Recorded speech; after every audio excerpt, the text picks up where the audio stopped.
On the 17th and 18th of February, the European Union will host the heads of state of African nations with the hope of improving the current relationship between both continents. Now, with a history of pillage, colonialism, heritage theft, and resource depletion between Europe and Africa, the summit is expected to have the major concerns of both continents in discourse. Africa is battling a long history of insecurity, poverty, and migration, and it may need the help of Europe. With a renewed rivalry for influence on the continent also leading to new allegiances, it's about time both continents sat to chart a way to the future. Welcome to Village Square Africa. I'm Sulaiman.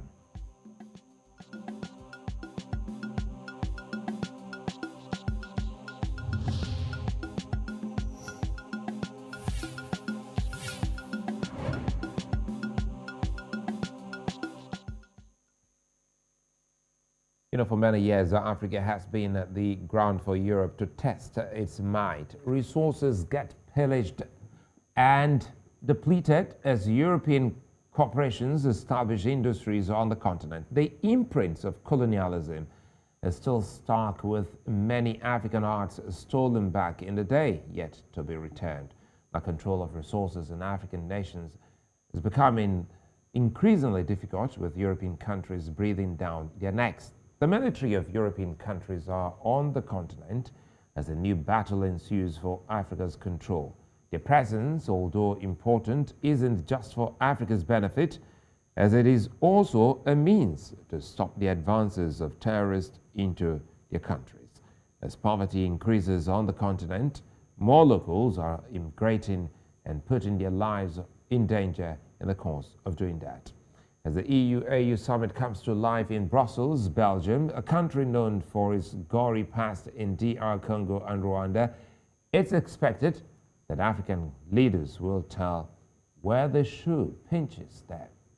Joining me to look at this, two great Africans, Mustafa Fetouri, a professor and journalist, as well as an author, David Matsanga, African Affairs Analyst. Thank you, gentlemen, for your time. Let's quickly start with you, Mustafa. What do you think of meetings like the EU-AU summit? Well, thank you for having me again. And I think they are quite important for both sides. We cannot, for example, think of Africa alone without the European Union. I mean, Europe eventually. And that is because not just because of the locations, the proximity to each other, but also because of history between the two continents, as well as the future outlook. There is no shall we say, there is no security, for example, for Africa without Europe, and vice versa. And particularly in this regard, one of the issues that really troubles both sides, but specifically the Europeans, is the migration issue. Having said that, we also have other spheres of cooperation and influence between the two sides in terms of education, development, and settling of history. And that's a question, the settlement of historical wrongs that have been brought onto Africa by the European colonial powers in the past, that has yet to be tackled. So in the final analysis, such meetings, regardless of how they go, they are offering, shall we say, a glimpse of hope for something more and something concrete to come out of them. We have to remember the idea of the AU-EU summit, only a recent idea, started about 20 years ago, I think. The first one was in 20,000 in Cairo, Egypt, and it goes on at the top level, heads of states and governments. every 3 years. So we really have to, at the same time, we really have to evaluate what Africa is getting out of all this. And this depends very much on the African Union itself and how it views the relationship with its counterpart, the EU. Let me bring in David here, and once again, thanks for your time. Thanks for joining us, David Matsanga.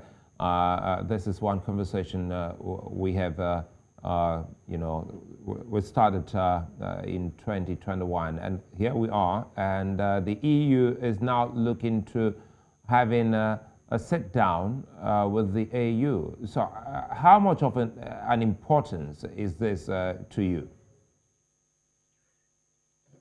First of all, thank you very much for this opportunity to address the world on a number of issues.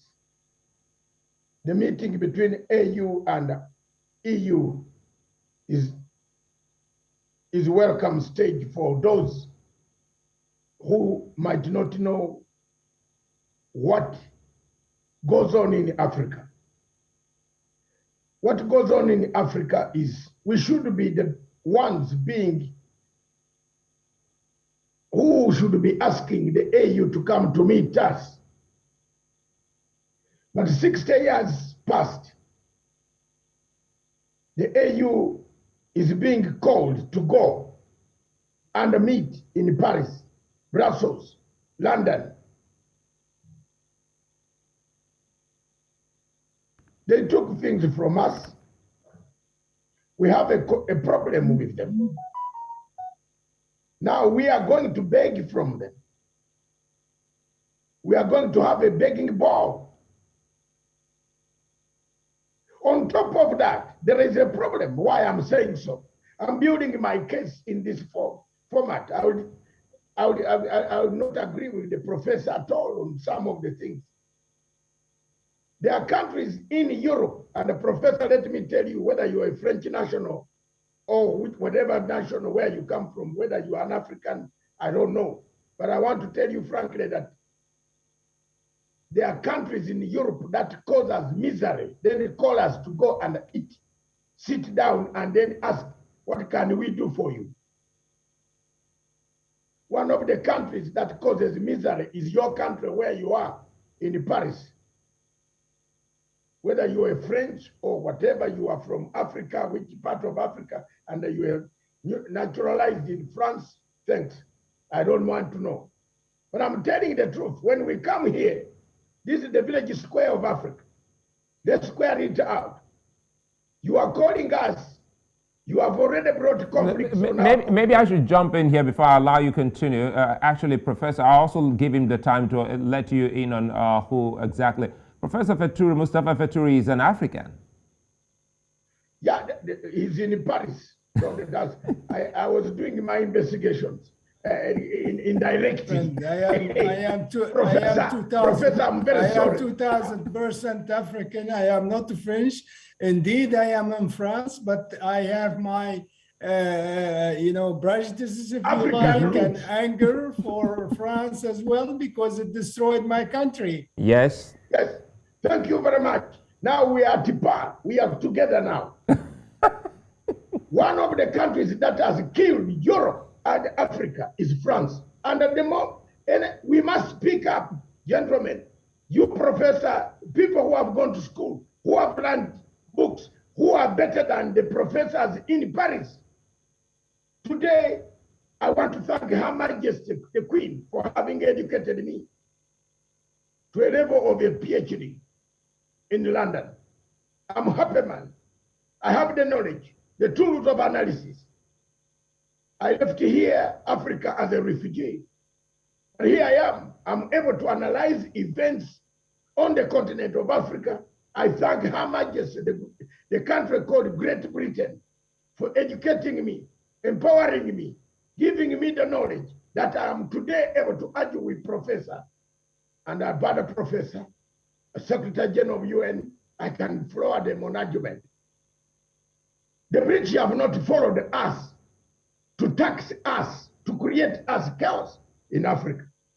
But the French have followed us up to today to create chaos. And then they call us for a summit in Brussels.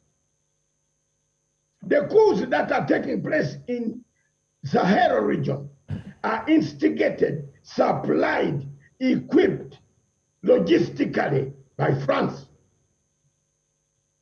An African should not be happy to watch a country coming to the second phase of coups. This is the village square where our people, founding fathers, died. Babata Fadel Barewa, Kuruma,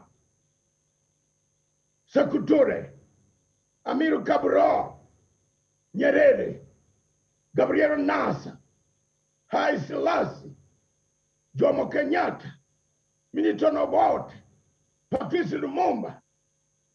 All this died saying, why are you being unfair to Africa? The French are number one neo-colonialists who have followed us, asking us, making a budget for us. How can you have your own minerals and you cannot mine them? You have to seek permission from Paris.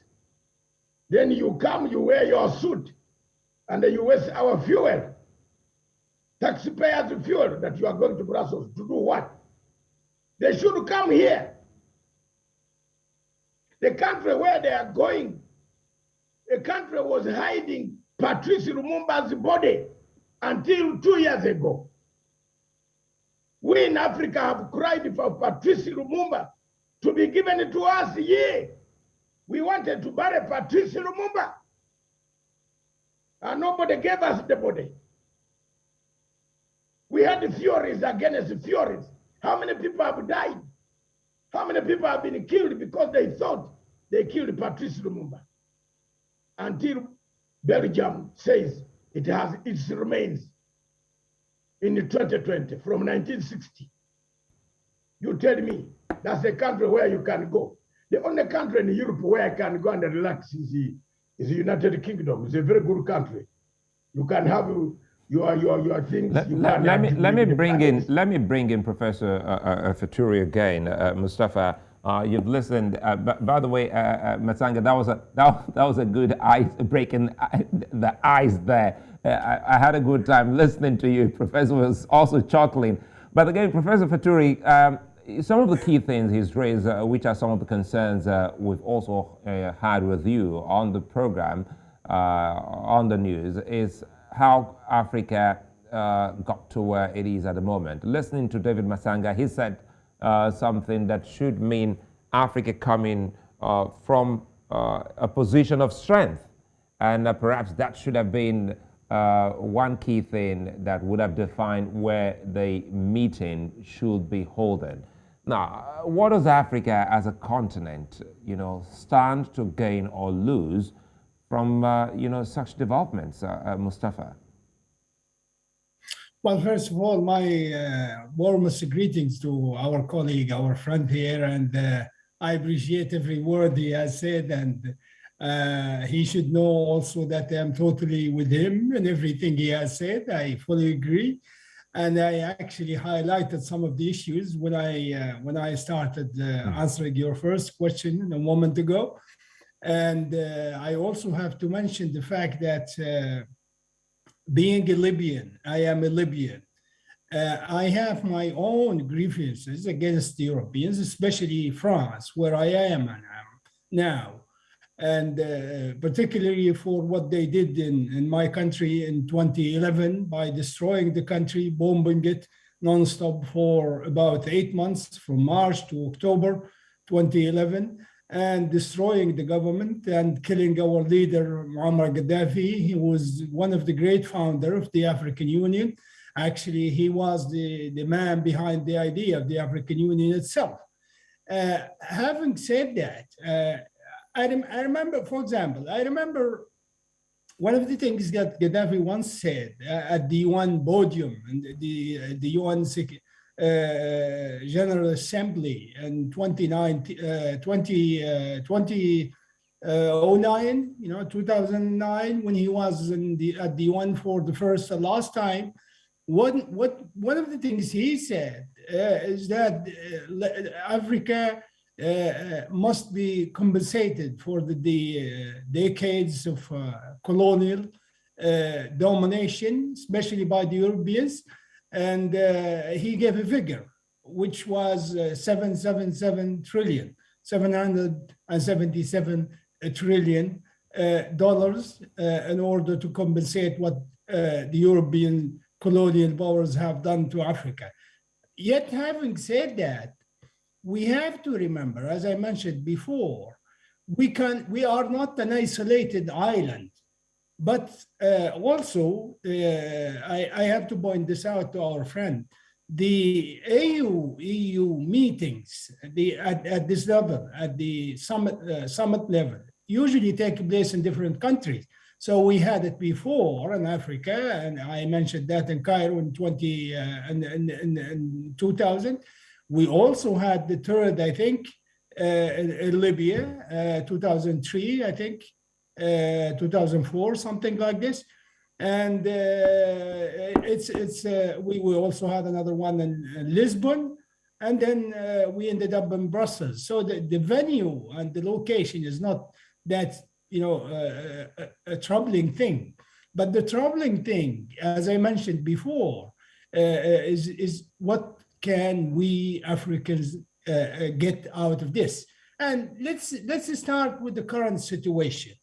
What we have in Africa today in terms of the pandemic, I think, according to latest numbers I have seen, probably less than 10% or around 10, 12% of the African population have gotten inoculated with the antivirus vaccines produced in Western countries. Well, having said that, this is something, this is an example that gives us a kind of a reading, if you like, to the fact that many of the European countries, especially those who occupied most of Africa in the past, like Germany, like France, like the UK, many of them still refuse to share the wealth they have created from Africa, actually, from African natural resources, in terms of sharing the vaccines with us in Africa. And of course, we know there is no kind of safe country in the world today in terms of the anti-coronavirus, unless everybody is safe, because it's congealed and it's quite a serious pandemic. It has killed millions so far. So I would think, I'm not very. I have looked at the agenda of the summit in Brussels in a few days' time, but there are no details. I'm not familiar. What are the Africans are going to demand from the European Union? And how they are going to get it? Is that a gift? Is that a charity? Or is that something we Africans deserve and the Europeans had to hand over with obligation? And they should be pleased to do this, because we have not yet settled what the Europeans have done to us in the past, as a colonial power. So, and as an example of this, I recall the case of South Africa, for example, one of the big countries and most advanced countries in the continent. They really had to fight a very long and strong fight to get the permission to produce vaccines for the use inside South Africa and across the continent. So we have to be, we have to make the point to the Africans that if they are concerned only about security because it threatens their own interest in South Africa, or they are concerned only about migration, then we really have to tell them, well, these are serious concerns for us too, but there are other things that concern us, and Europe must feel obliged not only to compensate the Africans, for what has been done in the past, but also to share their vision for the world in the coming years and decades. We know Africa in the long run, we will be out of the misery we are in most parts of the continent, but then we really need the help of others. And if the Europeans are not willing to help us with respect and on equal basis, then there are other superpowers. There are other rich countries who can do this, and they are now doing it, whether the Europeans like it or not. Well, it's a fine place. Let me bring in David. Listening to you, Professor Fetouri, I think you've been able to, expatiate it. And one of the key things we got there is not also, Europe and these countries who came into Libya not also having a plan, post Muammar Gaddafi. And that is why the country and the continent is dealing, or rather, the continent is what is going through what it is going through security-wise. That's on the one hand. And also, David, he also made mention of reparation. One of the key figures, even before Muammar Gaddafi, who went around was the late MK Abiola of Nigeria.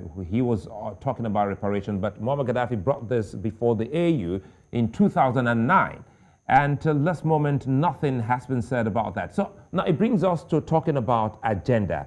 Now, the venue's out of the way now, Matsanga, but if they all converge, on Belgium, what are those, talking points that will see Africa, getting back on the path of, development?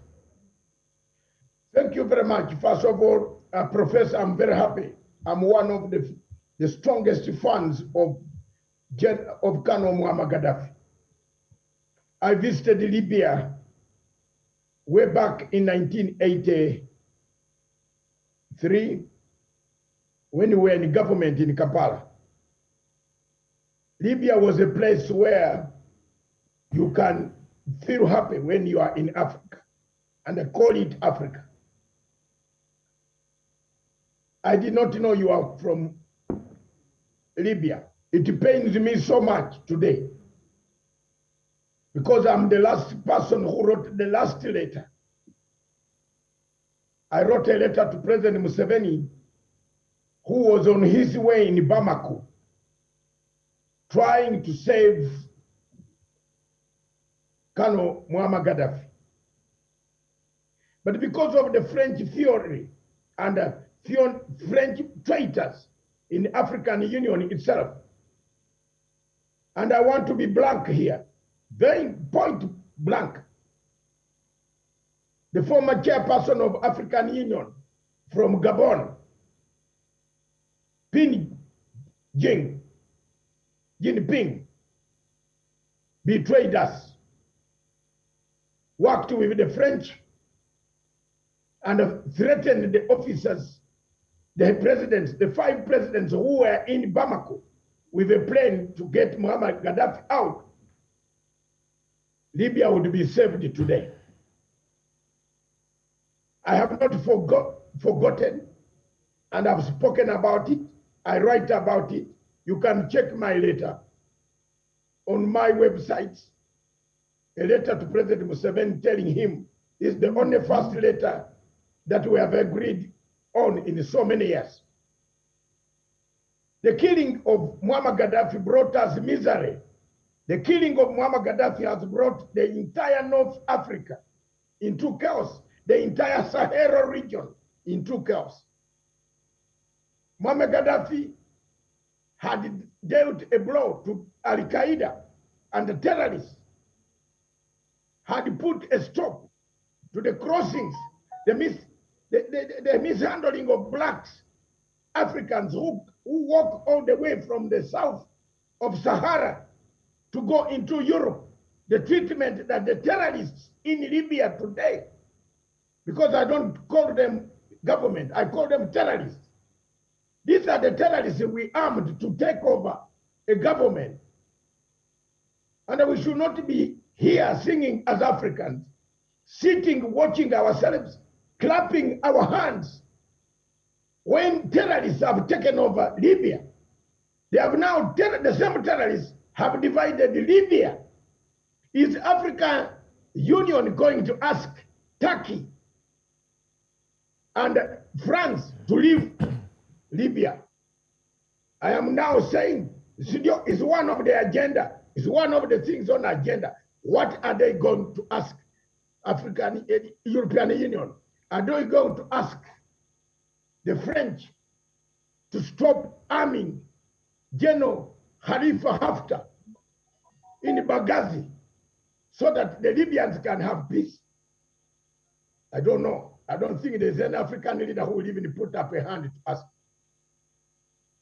One of the tragedies of Africa is we forget those who have been heroes so quickly. I don't think there is a 1 minute silence for Gaddafi in the African Union, because the man who has taken over African Union, who's leading the delegation, is a puppet master of the French. Is paid salary. Partly he has rented our organization to the French. They do what they want anywhere in Africa. They sent Total Oil to look for trouble in Mozambique. Mozambique was a peaceful country. Where did these terrorists come from? Why is it that Total Oil discovered the terrorists in Mozambique? When Total Oil went to Mozambique is when the terrorists came. Are we foolish Africans? Are we stupid Africans to ask questions? Are we not able to ask questions? You know, these are some of the questions. Sorry to butt in here.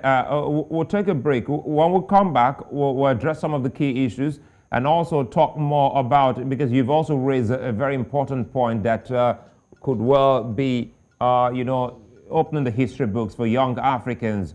Who was Colonel Muammar Gaddafi? And I want you both, Fetouri and David Matsanga, to speak more about this man that has been so vilified. Is that the position? That's when we return.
Well, the EU announced last Thursday that it's pledging 150 billion euro to Africa to foster development on the continent.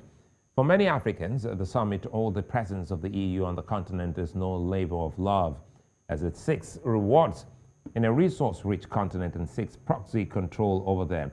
With very sensitive issues such as the LGBTQI, gender marginalization issues also mentioned as a possible part of the discourse, many African states are looking away from the supposed shared union between both continents. Now, visa issues and the provision of opportunities for Africans have also been considered as possible discourses. Now, I still have with me Mustafa, Fetouri and David Matsanga. Gentlemen, thanks for your time. Before the break, we were talking about the agenda, and just a bit away from the agenda, listening to both of you gentlemen, it's important that we go back to the history books, because for young Africans, the picture they have of the man Muammar Gaddafi could well, listening to you, could well not be the true picture. So let's start with you, Mustafa Fetouri. You told us a while ago it was Muammar Gaddafi who stood in for Africa and asked for reparation. And we've also seen through the history books how he's been also able to give aid to some other African countries. That's a first on the continent. So who was Muammar Gaddafi, Mustafa Fetouri? Well, somebody said in very few words, he was a man with a grand vision for Africa, for his country, Libya. And he was a man of, I should say, seeking reparations for Africa, seeking to correct all colonial wrongs that have been brought up on the Africans for centuries. And he was a man also who first breached, if you like, the Central Bank of Africa, the unified African currency, to replace the currency we have in most African countries, which backed by the French Central Bank. He was a man who paid for such principles with his own life. And there are, of course, many evidence that France, which led the aggression against Libya, eventually leading to the murder of Gaddafi in 2011, France actually was worried about what Gaddafi is breaching across Africa, specifically when it comes to finances, the central bank and the unified currency across the continent, as well as intercontinental trade. And we have to remember here that Libya, during his time, had many billions of dollars worth of investment in different countries, different African countries, starting from our immediate neighbors like Chad, Niger, Mali, go all the way to South Africa. So when we talk about Colonel Gaddafi, we really have to remember the one distinct thing about him, and that is he was anti-colonialism.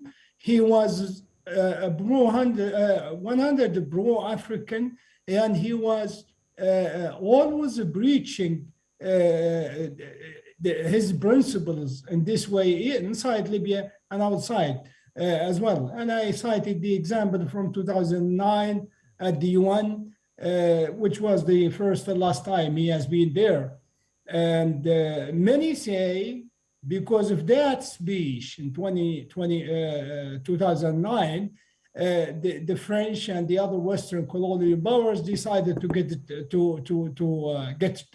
rid of the man himself, and that's what happened in in 2011. If I may add one important point, I think Jean-Ping, the former commissioner of the AU, did not play a very constructive role. I agree with my colleague here, friend David. But we also have to remember that the Africans came to the rescue of Libya in 2011, and they tried their best. There was a committee of high officials, presidents actually at the level of the presidents, headed by former president of South Africa, Mr. Jacob Zuma, which offered a plan, a peace plan for Libya. And I remember they visited Libya and met Gaddafi himself in April 2011 at the height of the war, instigated and supported by the West, NATO specifically. And unfortunately, that effort, that African effort, failed. Why? Because the Europeans, especially the French, more specifically the president at the time of France, Nicolas Sarkozy, rejected any kind of mediation by the Africans, because that would mean that the issue in Libya at the time, I mean the civil war, is an African issue and should be dealt with inside Africa. It should not be made an international cause and handled by the United Nations, where the superpowers with veto powers dominate the whole thing. And the French were very angry about this, and they did not like Africans to play, specifically the African Union, to play any role in mediations in Libya during the civil war. I also have to add one important point, which has been in the news recently, and that is Gaddafi have always rejected the idea of having any foothold for the Israelis in any African countries. And he was behind the idea of expelling Israel from having observer status at the African Union. Unfortunately, the current commissioner, Mr. Morsi Veki, granted them last July an observer status. But then the summit just a few days ago in Addis Ababa decided to revoke that decision and blamed Mustafa for taking the decision unilaterally without actually consulting with African countries. And I remember the South African Foreign Ministry last July, when they heard of the decision of Mustafa to grant the observer status to the Israelis, they were very angry. And they put out a statement saying that we cannot accept this to happen in the African Union. And it has been suspended and revoked, actually, in the last summit just a few days ago and in Addis Ababa, to be reviewed in the upcoming summit next year. So, we really have to point out that most of the African pro-liberation movements inside the continent were supported by Libya, during Gaddafi time, of course, starting from South Africa with the late President, Mr. Nelson Mandela, as well as his ANC party, going all the way to Uganda, and the support of Mr. Museveni, the support of the late President, Mr. Sankara, who was murdered as well, the support in the Congo, and in Chad as well. If anybody really brought stability to Chad, it was Libya during the Gaddafi era in the late 70s and early 80s. We had our quarrels with Chad, but at the end of the day, we are brothers, and we helped. I mean, Gaddafi helped Chad to become stabilized. Listening to you, what readily comes to mind, the picture that some Africans can readily see is about 12 years ago, when specifically Muammar Gaddafi spoke about the move. He mooted the idea for a United States for Africa. Exactly. And yes, then he specifically said in Kampala that he was satisfied that Africa is going along its historic right road. David, help us here.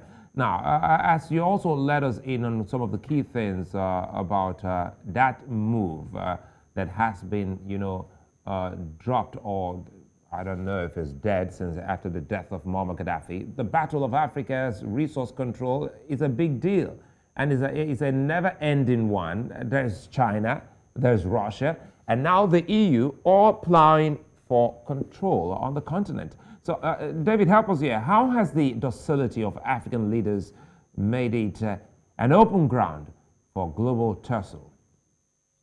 First of all, we don't. When you talk about the AU is dead. AU, we go there to show our suits, perfumes. That's what we show. How tall, how short, how beautiful, which convoy. What the AU are talking about? Sula, which AU? AU is dead. AU is rented to France. This tall guy from Chad has rented AU to France.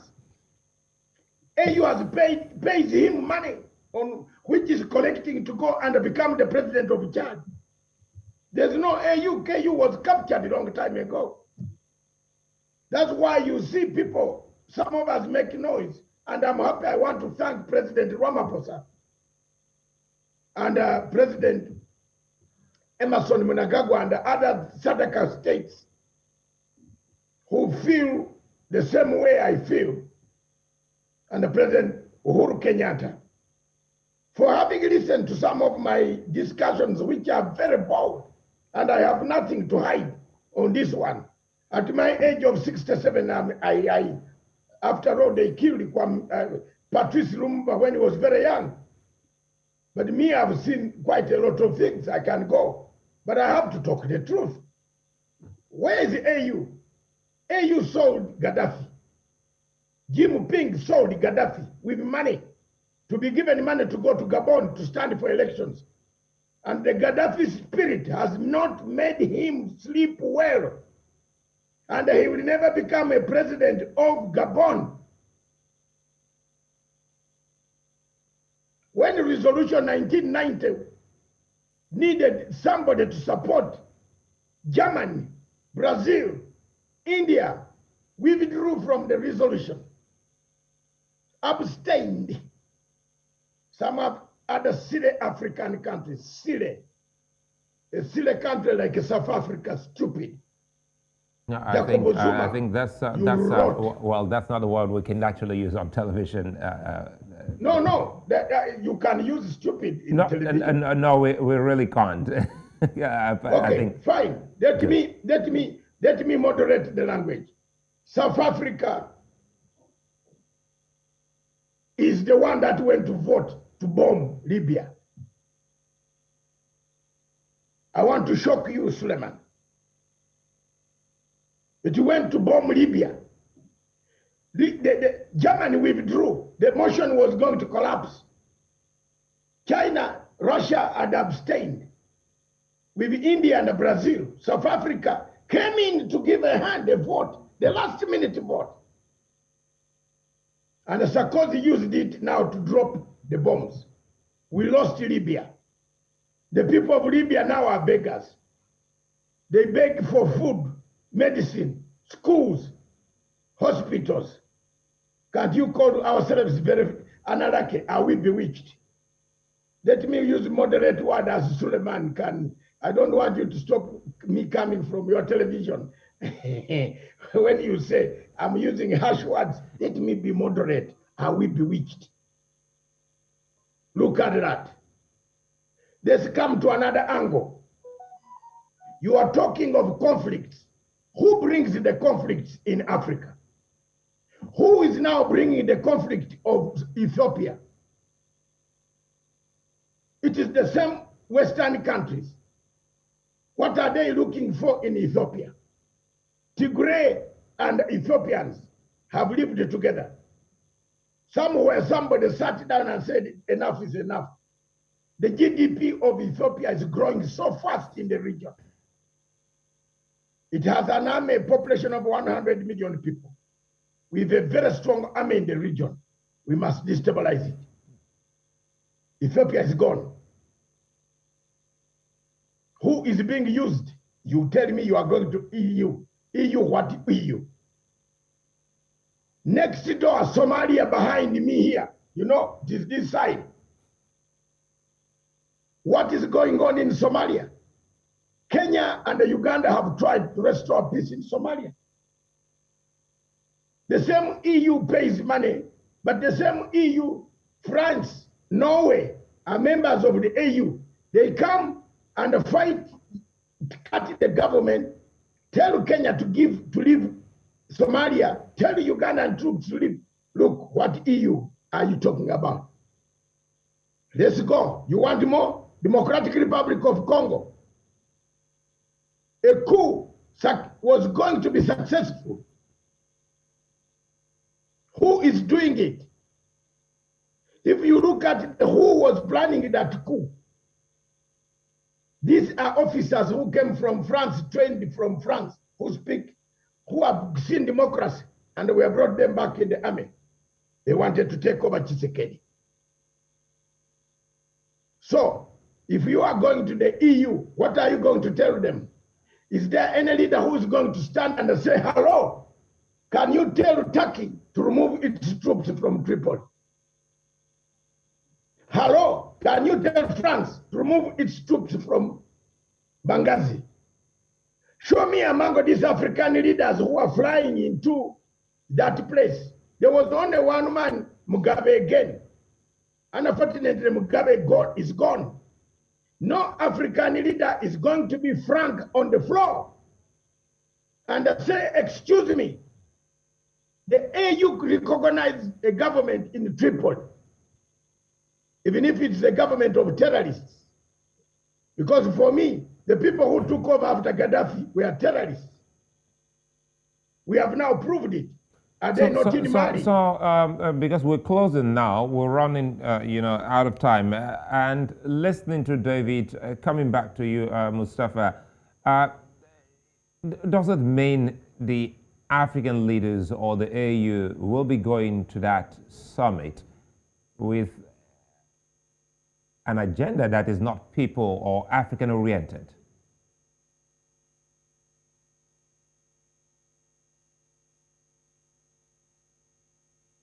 Mustafa, I don't know if you can hear me. We're back to you, and we're still talking about the agenda of that summit. Okay, looks like we need to reconnect both gentlemen here on the square. Well, if you just joined us, you're watching Video Square Africa here on News Central Television, and our conversation today centers around the AU-EU summit, which is quite key here, and trying to look at the agenda. And for both gentlemen, they've agreed that the agenda must be around security and, of course, some other key things which the leaders must put before the European Union. Good to see you both back again. Quickly, let's see if we can do this in about 3 minutes before we close. Mustafa, Fetouri, listening to both of you, the worry now is it possible that the African leaders will be able to bring forth some of these key agendas as highlighted by you both? Well, I think it's quite possible, but the problem is we really have to get our house in order, as we say, and since we really have to be united as Africans within the African Union to be able to get what we want from other powers like the EU, and we are talking about. And for example, the European Union's envoy to the Sahel region, an Italian lady, her name is Delera, and recently she has been in the region and visited different countries. And she has submitted a report to the EU for the upcoming summit, saying that the whole problem in the Sahel actually started in Libya, which is true, very true.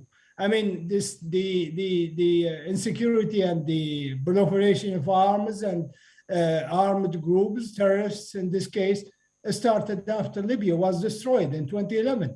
What happened in Libya? They stabilized the whole thing in the whole Sahel region, from Mali to Niger to Burkina Faso, all the way to the east to Sudan and Chad as well. But I mean, we really, there should be a new breed, if you like, of African leaders who really understand where the continent stands and have a vision for the future, because Africa is the future. We are the future, they like it or not. But to really get what we want from others, like the EU in this case, we have to get our house sorted first. If we do not do that, if we are not united, it's very unlikely. They would still, Europeans or others, still be dealing with individual countries one by one, controlling natural resources as they have done for the last 200 years or so. Let me, sorry to cut you there because I'm out of time. Let me bring in David here quickly here, and please help us here wrap up this. Mustafa talked about the new breed of African leaders for the future. How can the continent, recruit or groom these new leaders to salvage the situation for the continent, David? The new leaders came in like Zenawi, Isaiah Fakes,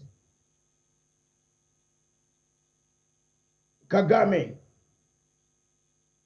Museveni at that time was a new breed. What we have now in Africa, my brothers, are leaders who are changing the constitution. They are extending constitutions. They are breaking the constitutional mechanisms that could bring in peace. That's one point. Constitutions are being broken to pieces.